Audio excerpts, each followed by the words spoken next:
very qualified person to take us through this session. So I will go next to basically introduce the topic, and then we can go to the crux of the matter. So today we are discussing fraud risk, and fraud risk is the possibility of an unexpected loss, be it financial, reputational, material, due to a fraudulent activity by an internal or external actor. The impact of fraud can be seen in the form of financial losses due to theft, embezzlement, or other type of financial crime. From the research done in 2022 by the Association of Certified Forensic Examiners, 5% of the revenue is lost in fraud each year. 5% of revenue is lost in fraud each year. This was a research done for 2,110 cases in 133 countries, and this caused a loss of $3.6 billion US. 42% of those cases were reported by employees. Those are staff members. And nearly half of those cases occurred due to lack of internal controls or overriding controls. Very important. 85% of the fraudsters displayed behavioral red flags of fraud. And then 86% of the fraud cases were asset appropriation schemes. That is, 86% of the fraud cases were asset appropriation schemes, while 9% of the cases were financial statement fraud cases. Fraudsters are continuously adapting their methods to exploit vulnerabilities in systems and processes, making it crucial for individuals and organizations to remain vigilant and be proactive in identifying, mitigating fraud risk. So fraud risk remains an area of concern to organizations and to the society as a whole, and recognizing the potential for fraud and staying informed about emerging risks and implementing a robust prevention and detection measures are a crucial part and steps in mitigating fraud risk and maintaining trust in the financial systems and institutions that we work with on a daily basis. And this is the reason that we are discussing this critical topic of risk, fraud risk in our organizations. So I'll start off with just some questions to FCPA Reuben Gitahi, and he will respond based on his experience as a fraud examiner and an expert in this area. So the first question, Reuben, I'd ask you, and based on the research which is done, and I'm sure you are very aware about the research which was done because it is a public document and you are also part of that association, is from your experience as a fraud examiner, what are the high-risk sectors in Africa that fraud is prevalent and why? So the sectors in Africa that fraud is prevalent and why? Why are these sectors very prevalent to fraud and why are they prevalent? Over to you, FCPA Reuben Gitahi. In our sector and in our region, what we have seen is the places we have the highest cases of fraud is in the government.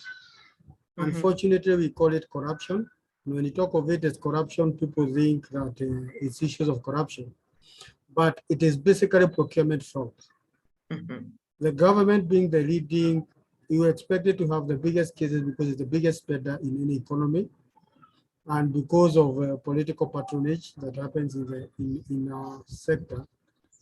And the reason why fraud has changed to go to procurement fraud, over the years we used to investigate more on issues of cashless, and cashless is where money is stolen before it gets to into the organization, and frauds which would happen before money is recorded in the organization. But with the current trend of changes in technology, if you look at our market, and most of the market that is what it's changing, is the government is not collecting money in form of cash. It is using either mobile money or using a credit card and debit card. We have moved to that side. So money is not getting lost before it gets into the organization. We collect it, and we have to get it out of the organization. So the only way to get this money out of the organization is to get it through procurement fraud. That is the biggest, easiest way to get money out of the organization. The traditional disbursements where staff used to increase their travel expenses and travel expenditure. That one has reduced because the government has set exact amounts that should be spent when you're out of office. And this amount is no longer paid in cash, it is deposited directly to the staff accounts. So the route that we have that is easy for us to steal and to, because fraud is actually theft, it's only that it looks, when you use the word fraud, it looks complex. It makes people, because it's a white collar crime, but there's no difference between fraud and theft. Because even when we go to a court of law, we have to prove it beyond reasonable doubt. The same way we prove a case of theft. So we are looking at the government, and the government is where we have issues of money being lost through procurement fraud.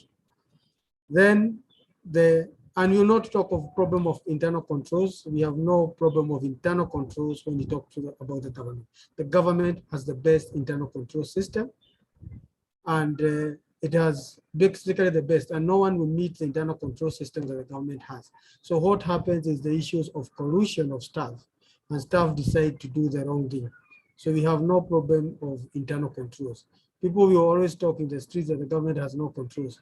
But I'll tell you, there's no private sector, even the public quoted company, that will meet the internal control system that the government has. The other sector that we are currently having problems with is the agricultural sector. And the agricultural sector is because of the nature of the activities that are performed in the farms.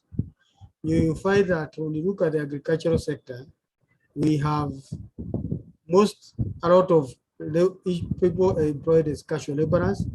We have a lot of farm inputs that you cannot be able to account for when they have already been applied. So it becomes very hard for any auditor or investigator when you're told that this farm used 500 bags of fertilizer. There is no technology that we can use as auditors to actually state clearly that this is what we have used. We have to agree with the mathematics that we are being given by the people in the agricultural farms. And then what has happened now in our sector, especially in the Kenyan market, is where we have problems now moving from the big financial sectors, the banks and the insurance companies, to the cooperative sector and the cooperative movement. The fraudsters have now moved, they are no longer going for the big money in the banks because the controls are very tight. They are moving now slowly back to the SACCO sector, especially the SACCOs that have forces. That is where we have another problem that is emerging in our market. The NGO world used to have a lot of problems, but they're not having, as the international NGOs and the local NGOs, they're not having those problems a lot, because if you look at the big NGOs, they have ensured that all of them have hired serious forensic investigators in their sectors who are following up on all those cases. And the issue of implementing partners being surcharged for the money that is lost has reduced the cases of fraud, because for them, whatever is lost in your custody, it must be recovered by the donor 100%. You have to wire back all the money that was stolen by your staff back to the donor. So because of that, they have become serious about implementing controls and also hiring professionals in the NGO sector. You find that the Big Four and any other person who has forensic firms, they are seriously competing with the NGO sector with the best investigators in the market. Thank you very much, Gitahi. So basically, we are saying that the sectors with the three highest levels of fraud is the government, the agricultural sector, and then the smaller financial institutions who are the cooperative, the SACCOs, and the microfinance. And the microfinance. So yes, this is where most fraud is taking place. I like the fact that you're saying that the government has good controls, because I know they have good controls.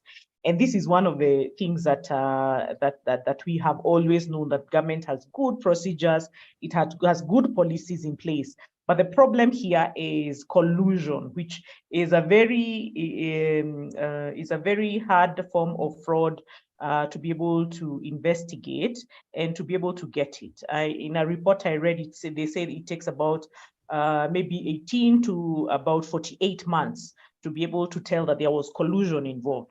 So maybe just talk to us about your experience on matters to do with collusion, like what happens in government. And I like that you're calling it theft and not corruption, because really it is theft of public funds. So tell us a bit about collusion and your experience about collusion when it comes to fraud risk. The issue about corruption and why it has become common is because you cannot be able to commit a fraud alone because of the control systems that they have. If you look at the government, it has a very robust procurement process. And then after procurement process, which is very detailed, it starts from because procurement starts from the budget. It doesn't start from the requisition stage. People talk of it as starting from the requisition. From the time we are doing our budget, we will know clearly, we can be able to plan in advance at the budget stage what we are going to get out of the organization. And then from the budget, when you go from the budget now, that money is passed because the budget will be passed this week, the money will be there. We know in advance what will be our share. Then we move from the budget, we now go to the user department, which has to do a requisition. So as the user department does a requisition, now the procurement team comes in. The procurement team comes in to advertise for the tender, to do the full tender process with the experts that are required. One will be an expert in the user department and the procurement team, and maybe an independent party, because there will be a tender committee if it's a big tender. And then from the tendering, then we go to the issue of awarding the tender. After the award of the tender, we go to implementation of the project. Some of these projects, will never be implemented, will not be there. And because the projects will not be there, the supplier will be paid for a project that does not exist. But you will find that there will be proper reports showing that work was completed, work completion certificates, and showing that work was properly completed, because the finance team comes at the tail end where they come to the point of paying. And when the finance team comes to the point of paying, we will have the project will have been properly implemented. The finance team, you have all the documents showing. If you open the IT system, you find that all the documents will be there. There'll be a letter of award, there'll be a contract, there'll be work completion certificates, there'll be now an invoice from the supplier, there'll be LPOs, and then the finance team process the payments. So when you look at it, you find that various people you have to be involved at the different stages, because the finance team does not go to the crowd to check whether the project was actually done. And currently, our internal audit team does the longer audits processes, not processes, transactions in the past. They do audits, they do list-based audits. So the whole team can be involved and they can be able to pollute and commit a fraud without anyone being known. And the reason why it happens and it continues for many days is because of the lack of a proper whistleblowing systems. Most organizations, and this is the proactive stage of fraud risk management, because when you talk of fraud, we have two parts. We have the proactive side and we have the reactive. Reactive is what you see on daily basis, forensic investigation, forensic audit. Proactive is the other tools for preventing fraud. One of the most effective tools is a whistleblowing system. So most organizations will ensure that they do not have a proper whistleblowing system. And the reason why most of the times we are able to get there was collusion is because when people come to sharing the route, one of them will not be given a share and he decides to spill the beans. But if they were to do it properly from the beginning to the end, if they were to be gentlemen and share their route properly, we might stay for years without detecting it. But the problem is thieves are greedy. They're not. A senior person in the government will not think that a junior accountant or a junior procurement officer is an equal partner. In crime, everybody is supposed to be an equal partner. And that is where the problem comes in, where you're not equal partners. Because one of the people who will not be given his share will automatically report and whistleblow the case of fraud. That's what happens. So when you look at the whole process, you find that several people will be involved and it will take a lot of time before it is detected because all the documents are perfect. They are okay. Everything. The process will have been properly followed. All the documentation will be intact. The payments will have been done properly and approved at the right way. And then the issue is that we'd come to direct it after. The person even seated in finance will not be aware that this contract was never done. And that is why you find that most of the cases that have gone to court, the accountants are always released because they are not involved in all those processes, unless the accountant paid without all the full documents that are supposed to be there. So you find that traditionally when there's a case of, and that is the culture, when there is a case of fraud, the first person to be arrested is always the accountant and the finance team. But when you investigate the case properly, you find that the accounting team, we only come in as witnesses for the state. They come as prosecution witnesses of the issue of paying because they paid with all the documents being entered. And now these documents are not physical. They have already been scanned and put in the payment system. If it's IFMIS, they'll be there. All the documents will be entered. That's what will happen.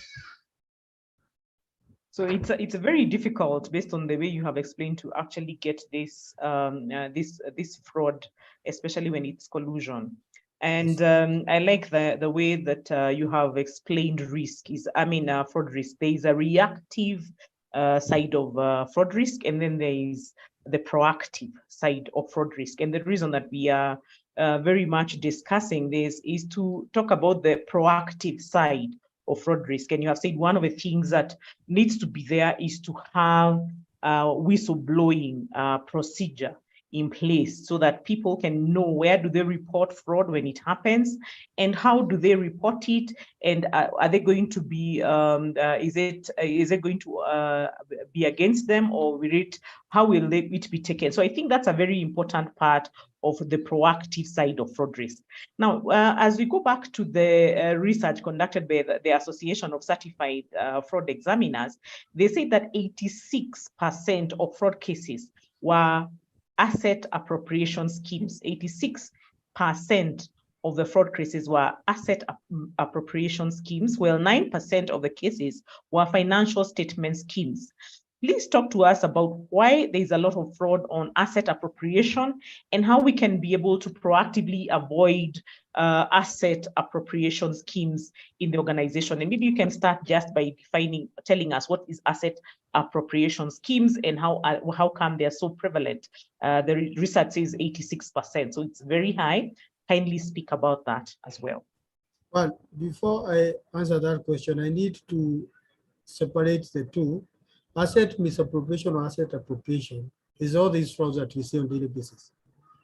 And it is committed by mid-level management and junior staff.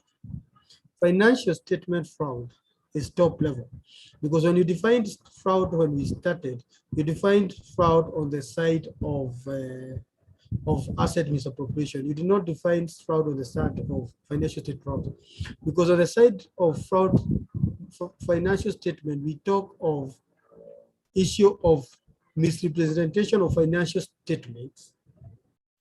And here we do not have financial gains. When management cook the books of accounts, they don't cook it for financial gain.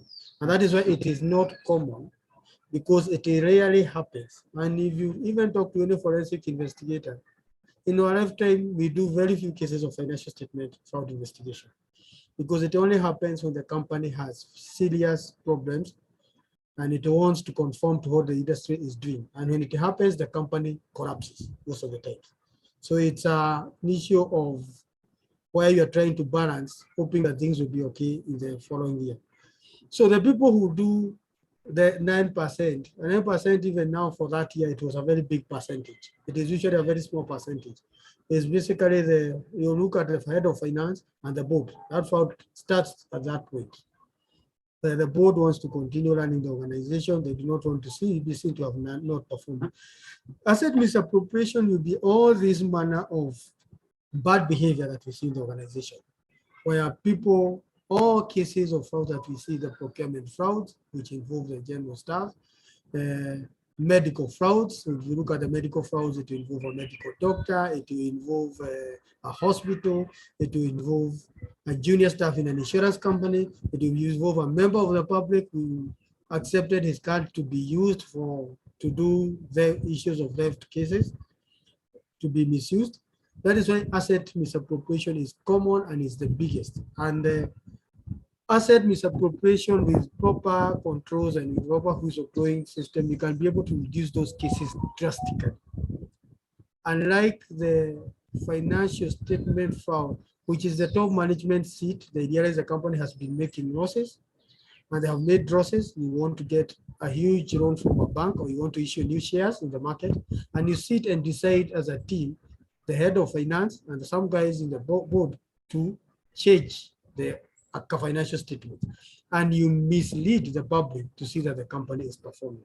Those are the two differences. The issue is motivation. What is the motivation of asset misappropriation? The motivation in asset misappropriation is me to make money and put cash in my pocket. The financial statement fraud motivation is to increase the share prices, is to get funding, is to increase the shares of the company to get a funding for a loan, is to be seen that you are performing as the industry. Those are the two differences, and that is why one is more common, because the one that is common, people are in for a short-term gain to get cash immediately. The financial statement fraud, we are in for a long-term gain. We want to remain as directors for many years. We want the company to continue in operation for many years. So asset misappropriation will continue to be the most common by the nature of the population that is committing it. It is a very huge population. And two is because it involves all the minor and small transactions that are done in the organization. All the transactions, the payroll fraud, the procurement fraud, the disbursements, when people are being paid disbursements for travel, medical fraud, all those insurance claim frauds, all those will be at that level. That's why it's the most popular. Okay, that's interesting to hear about the asset appropriation fraud.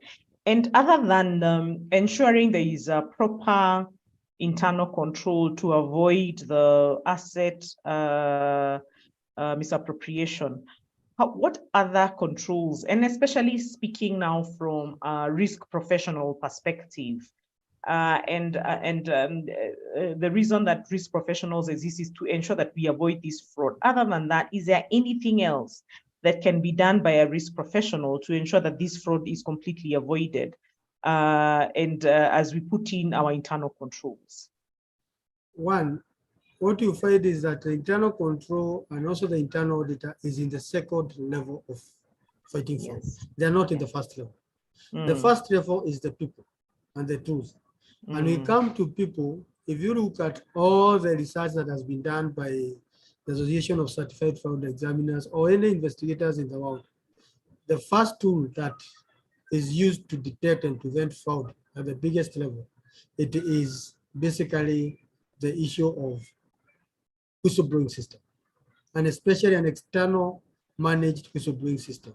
If you look at the statistics in Africa, we have always been ranging between 42 and 53% detecting fraud using the whistleblowing system. An internal auditor and his internal controls do about 5 or 6%. They are at a very low level. They may be about 10%. They are at a very low level.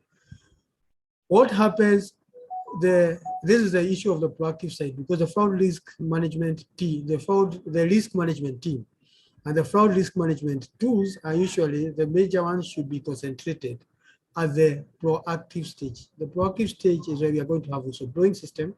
We need to have a proper code of ethics that is signed by all the staff. We have a fraud policy in an organization that is in place and followed. If it's the government, you can have an anti-corruption policy.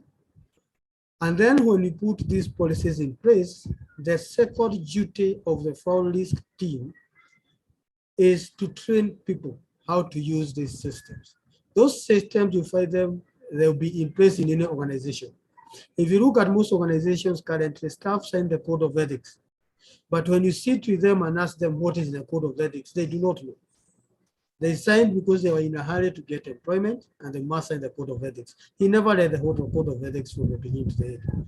So we need to have these people being trained on how to use the whistleblowing system. They need to be trained how to use to understand the fraud policy, to understand the code of ethics. And also when we do, the other issue is when you're doing fraud risk management, It is done exactly the same way we do the enterprise risk management.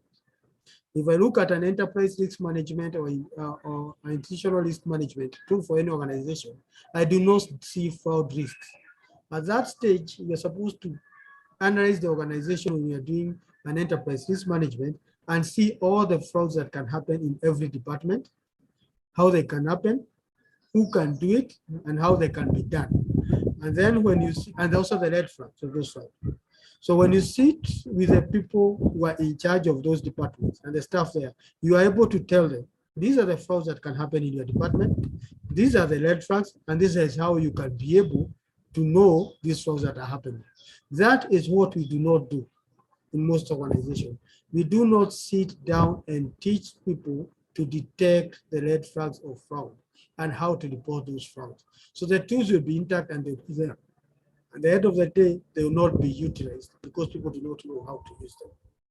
So we need to concentrate for the risk management team to ensure that the proactive fraud risk tools are in place. The other major tool is the tone at the top. Tone at the top is the biggest tool in fraud risk management. If the top management, and especially the board, gives you the blessings to fight fraud, everybody will be able to fight it in the organization. Because people look at what is happening at the top.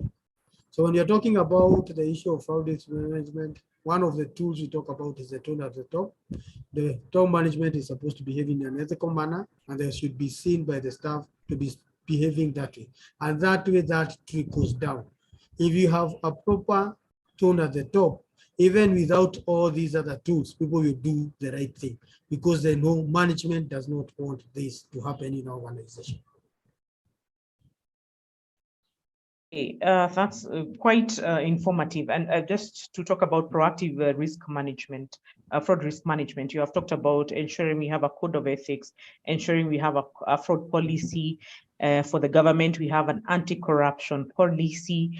And I like the fact that you are calling it a tool, tone at the top. Tone at the top, I think, is very important. I totally believe in that as well, tone at the top.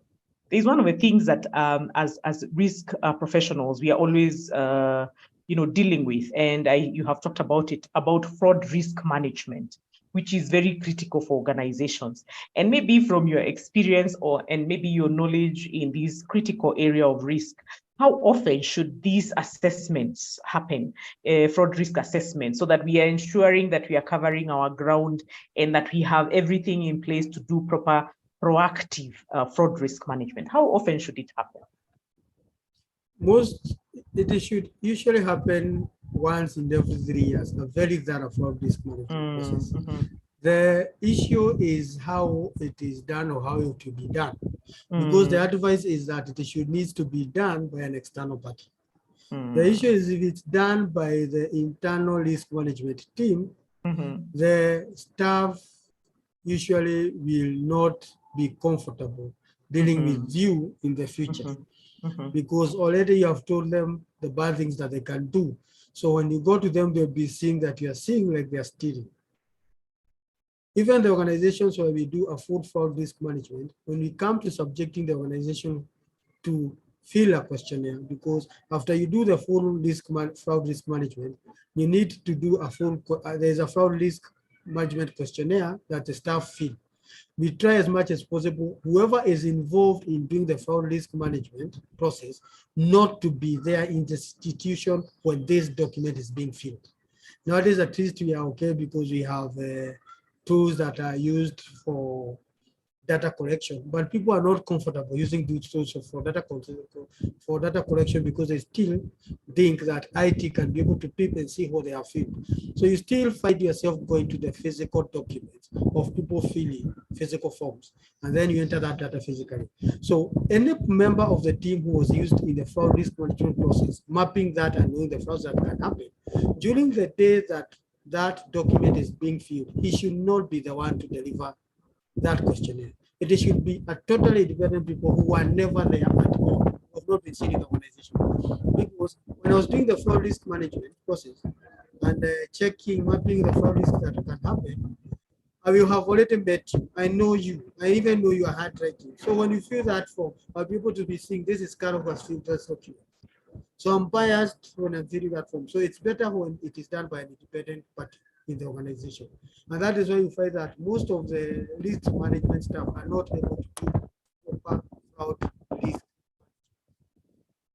because it needs a very independent person who is not internally in the organization, who is not even known by staff. So that one, the staff will tell you the truth if you're an independent party.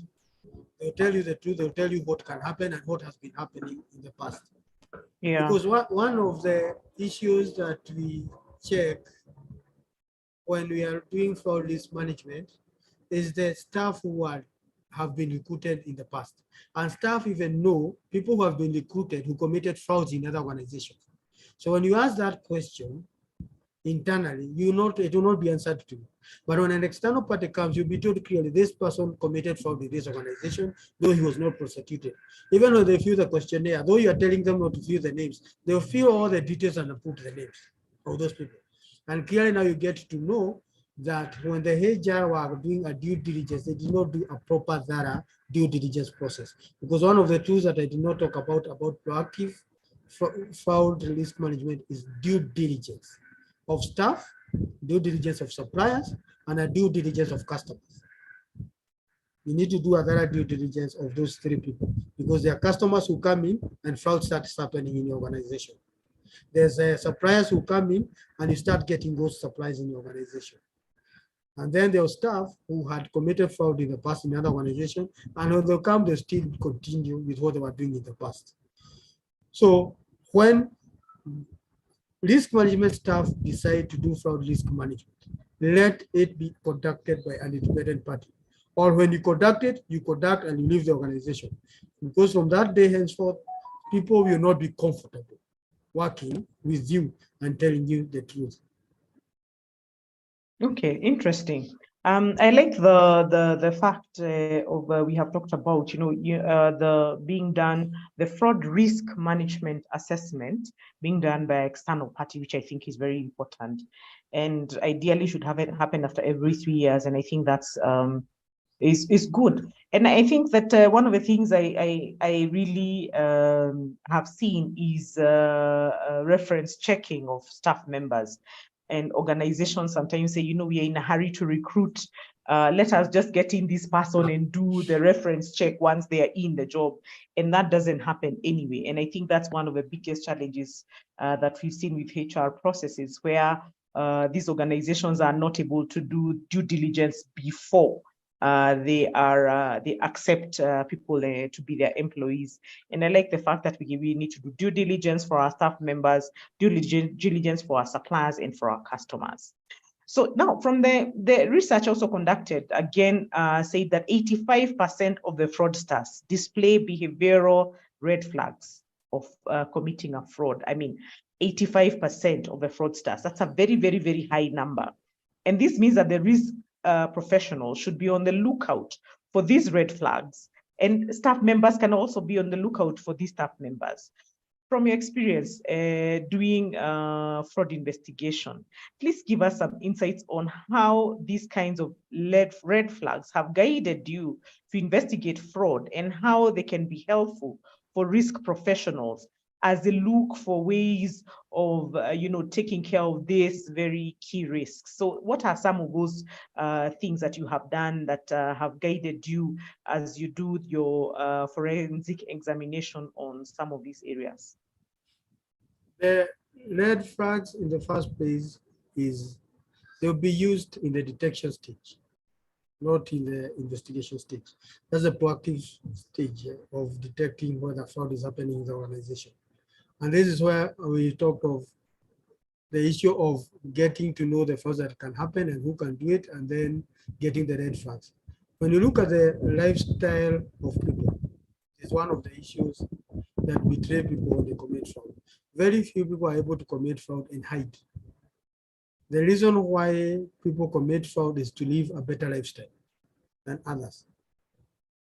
The traditional fraudster, that is the ages of our parents who are very good in committing fraud, they will do it, they will never change their lifestyle. They'll buy properties there, which you know people that they exist. But the current generation of fraudsters is a generation that immediately he commits fraud, he buys a big car, he changes from where he has been living, he moves from Thika Road to Kilimani or Lavington, and you can see clearly the salary does not meet that budget. He is ordering food every day, and later drops a meal every day in the office. That's the current fraudsters that we have. Because the current fraudsters are short-term fraudsters. They are not, they don't think in the long term. You have fraudsters who think in the long term.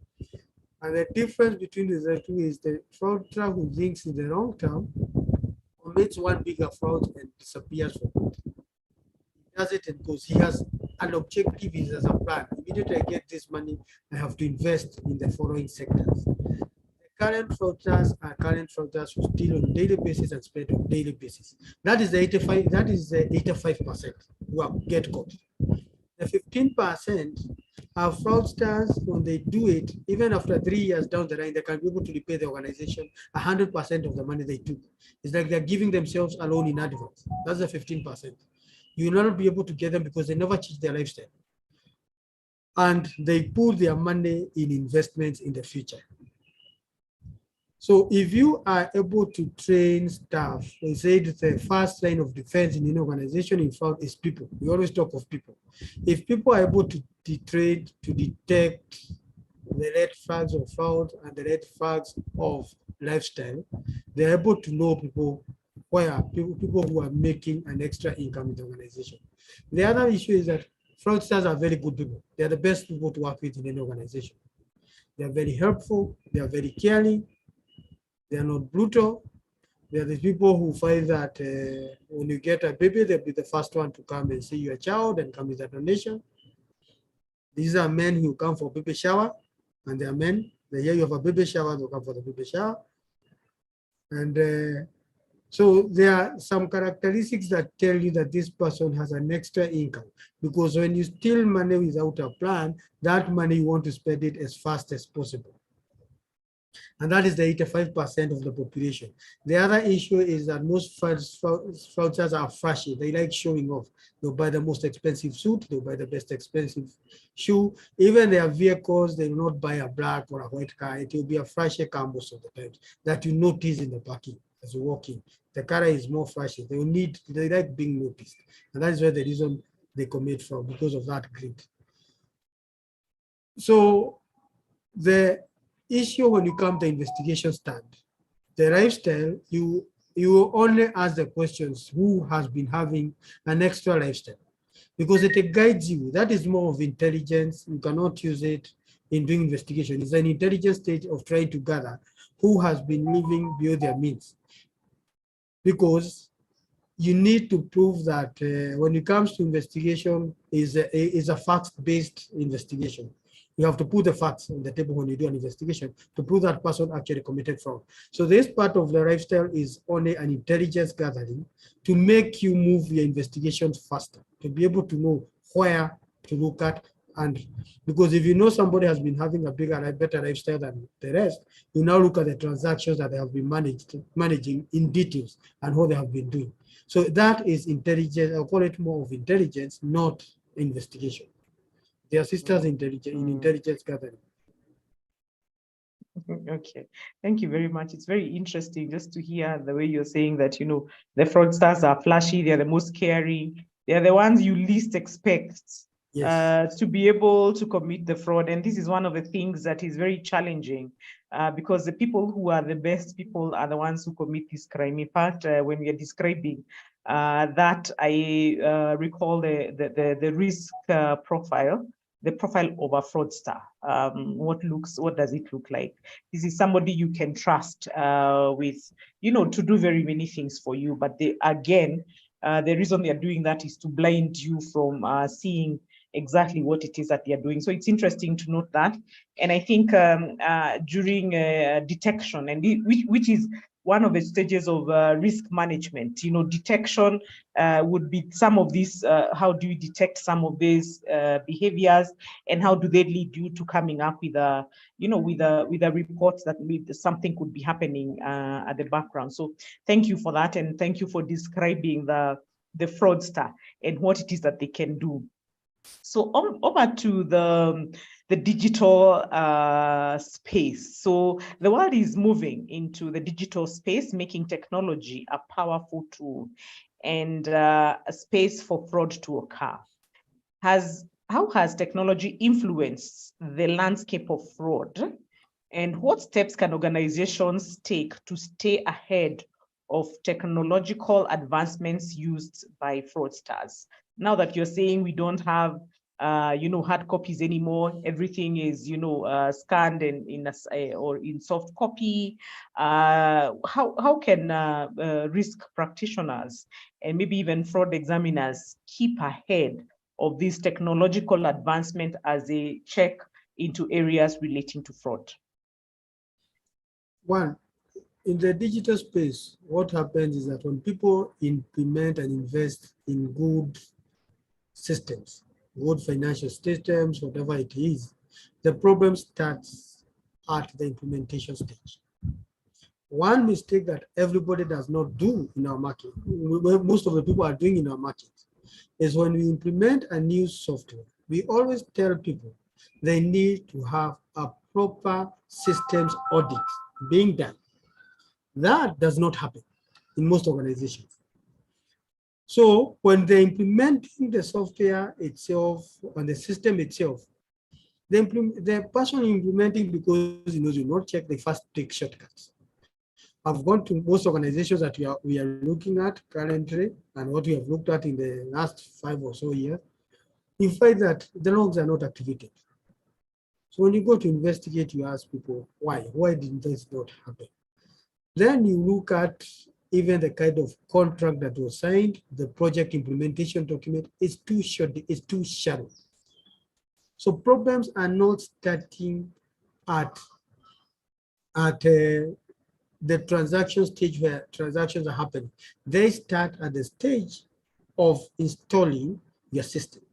When you install your system, you need to have a very good project manager who understands, and mostly external to the people who are doing it, and also external to the organization. And immediately the project goes live, you need to ensure that you have a full systems audit being done. People do penetration testing. I'm not an IT expert. I should have come with the guys who do IT forensics in this one. So I'll be very shallow, I'll not be detailed like them. People who do all the tests, the penetration testing, check whether they are logs, whether we have the transactions have a maker, checker, approver, because people think because we have gone digital, that the traditional internal controls come to an end. They never come to an end. A transaction should be initiated by someone, it should be checked by another person, it should be approved by another person. That's how that process still should remain. Those are the shortcuts that we are cutting nowadays. You find that we do not put in our systems. And the person who is implementing their software, how comes, he knows you'll not check. So he does it in a hurry. He finishes his work within a very short period. Because some of them will not have permanent staff doing that work, because they just get a project and they stay for 1 or 2 years before they get such other big projects. So they don't have serious permanent staff in the organization. So bring in consultants, they implement very fast and they move out. So the first stage is ensure that you have a proper project manager. 2, you do a systems audit immediately the project is properly implemented, and check the documents that are signed by you when the project is being implemented, so that you are sure that there are no loopholes in the issue.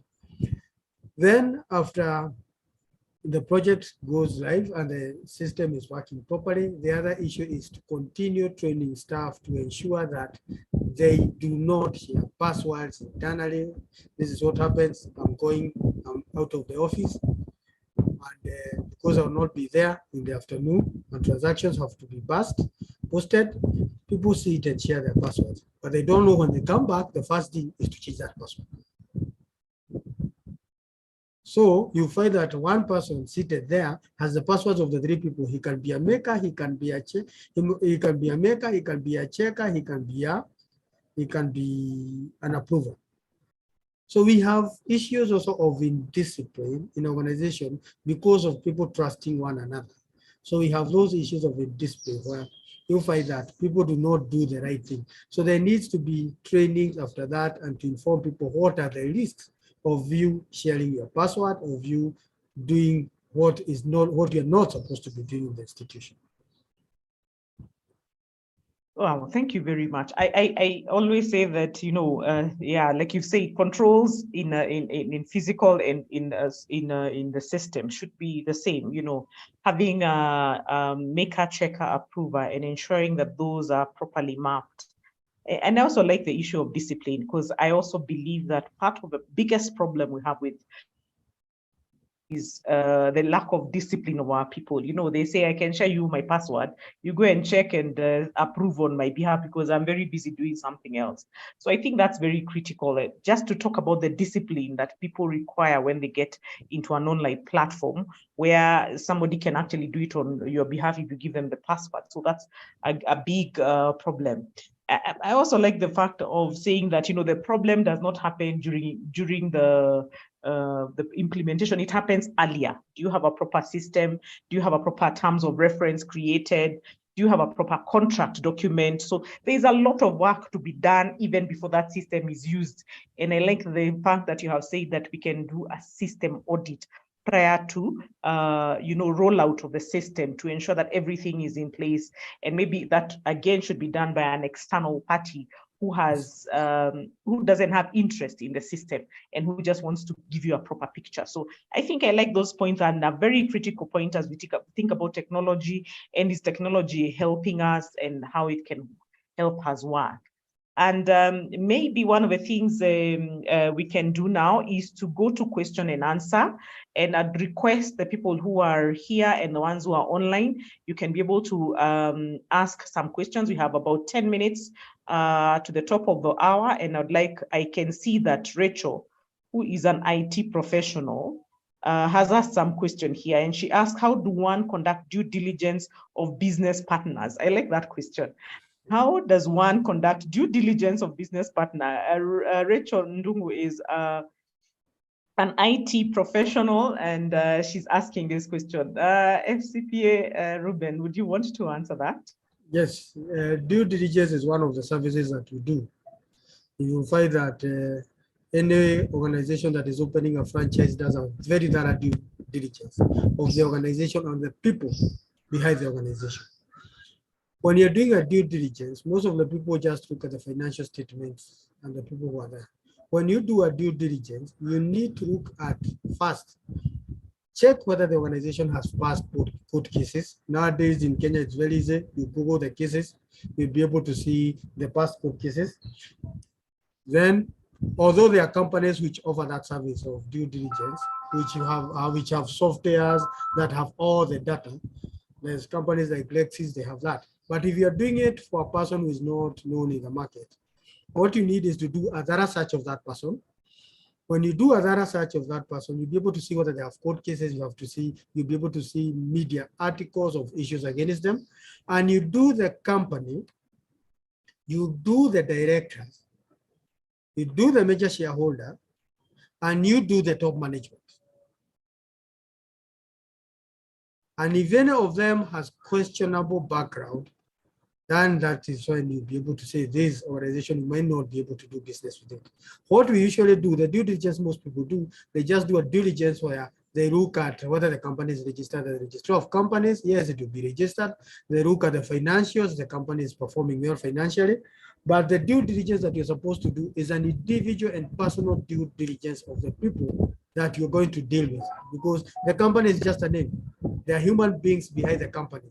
You do the due diligence of those human beings who run the company. These are the directors, the major shareholder, and the top management in that organization. That's how you're going to do a due diligence. Look at their backgrounds. You can even request the CVs of those people, and you do the same backgrounds that you do when you're recruiting staff in very sensitive departments, where you get a private investigator who will go to those organizations and check, especially when you're doing a very huge contract, and check the past history of those people. I will not take you to details how we do it, but we do it. And we get to know. The file that I give you later, if I do your your due diligence, I'll be knowing you more than you know yourself, because I'll have all the past bad things that you have done in the past. That's how it is usually done. If it is not a big contract, you can just do a basic due diligence.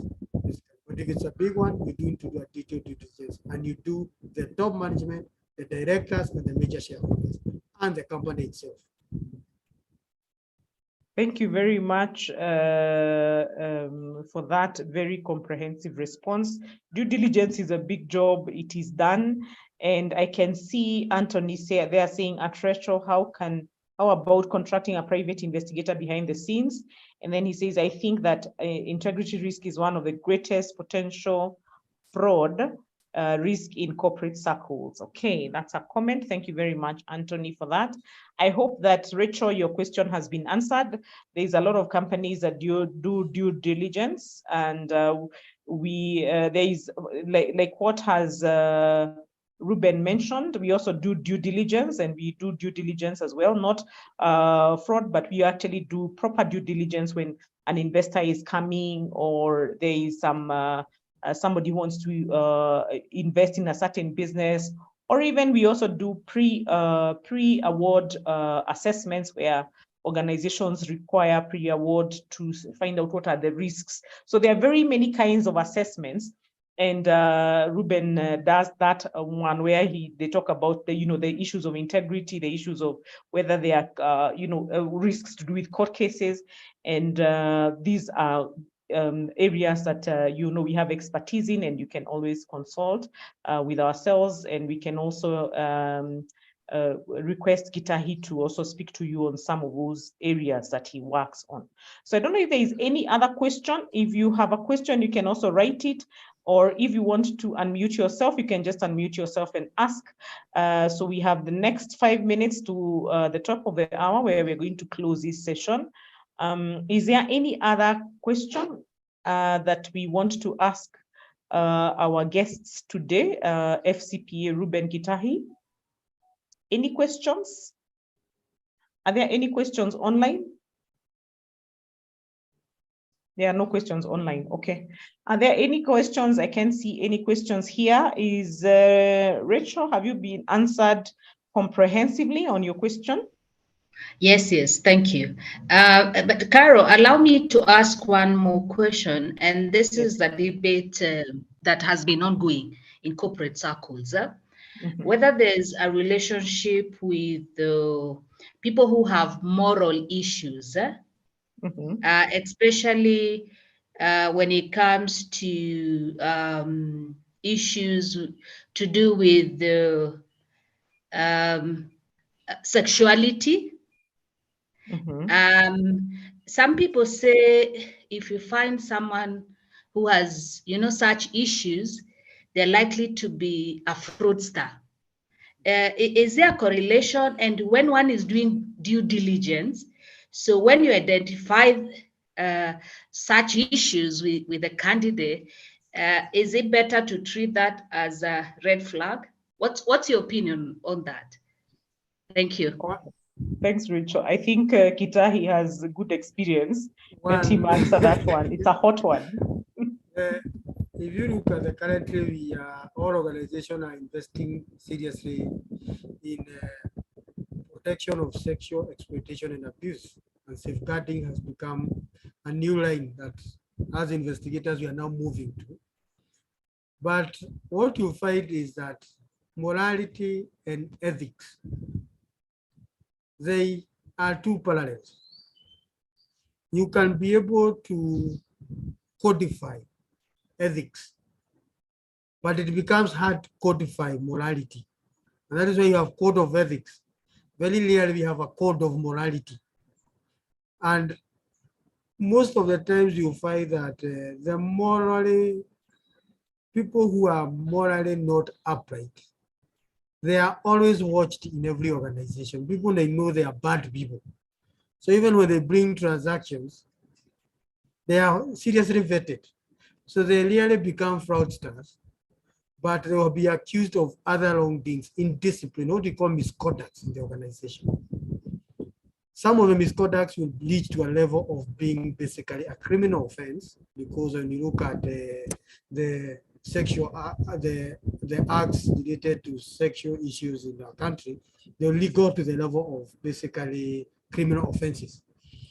But people who are morally not upright, the people you see who are drunkards in the organization, everybody knows they are bad. So from the CEO, he keeps on watching them. So they have no opportunity, because one of the issues of committing fraud is the fraud triangle, the opportunity, the rationalization. And this guy, all people may ensure that he never gets the opportunity to do the wrong thing, because they know he's not morally upright. So everybody watches them. And that is where the problem comes in. People concentrate with the morally wrong people, and they forget that on looking at other red flags of fraud, they just look at the red flags of morals, and they forget about the other. So you concentrate, everybody diverts you to the bad boy in the organization, because he's he's doing things that are morally wrong. And you forget to concentrate that you have other open doors where your money gets out. And those are the other most important doors that you're supposed to look at. I would only say that it comes to issue of morals when now it comes to the lifestyle, where these guys, because sometimes it goes together, the morals and the lifestyle. Let's go to the lifestyle. This person wants to treat the opposite sex. Nowadays, we no longer talk of men. We have, the world has changed. We have men and we have women, again, it's issues of women and men. And then we have the LGBTQ that is being talked all over. So the lifestyle now comes in the issue of morals, because what that person wants to ensure that he can be able to finance that lifestyle or flashy lifestyle. So when you're looking at morals, look at the lifestyle of the person, because the lifestyle is what will direct you to the red flags of fraud. The morals will not direct you to the red flags. It will direct you to other criminal activities. That now goes to the issue of the government to probe on sexual exploitation and abuse. Okay, interesting discussion. Thank you very much. You cannot codify molarity. I like that. You can't codify it. This is something that we are currently dealing with, and I think that maybe I will leave it at that.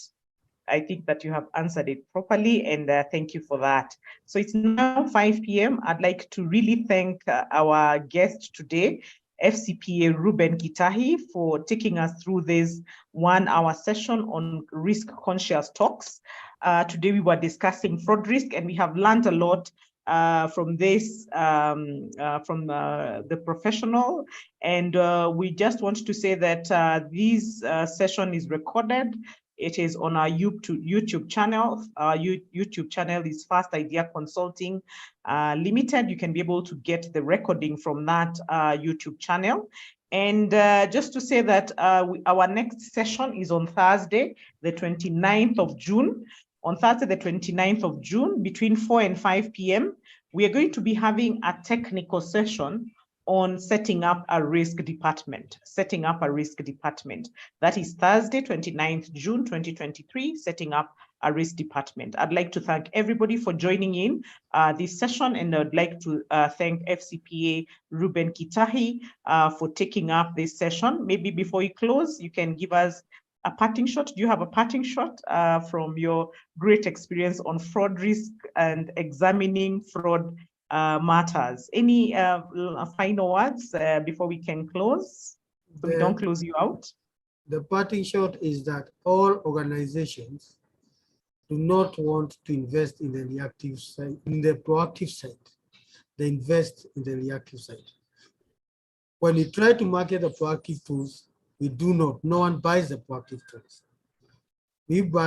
People sell the reactive when it has happened, which is forensic investigation and fraud investigation and the forensic audit. Organizations need to move to buying the proactive tools and buying the proactive services. When you sell to them, they say it's expensive. This has never happened to us. It might never happen. It is the same way the medical doctors tell us when you become a certain age, you need to be going for a medical checkup. You need to be going for a fraud checkup as you grow big as an organization, which is a proactive checkup. That's my parting shot. Thank you very much. So we need to do proactive fraud risk management, which is what we were saying. having a fraud risk assessment done to your organization by an external examiner, and we have several. You can reach out to us and we can be able to get you FCPA Reuben Gitahi's company to be able to do that for you. And we can also assist in other risk matters. So thank you very much, FCPA Reuben Gitahi. For the ones who have just joined us, you can get this session on our YouTube channel, Fast Idea Consulting Limited, and we'd like to thank you for joining us. It is now 5:03, and we'd like to stop the session now and close it until the next session that we have just announced. So thank you very much for joining, and we wish you a good evening. Asanteni sana. God bless you. Asante. Bye. Thanks.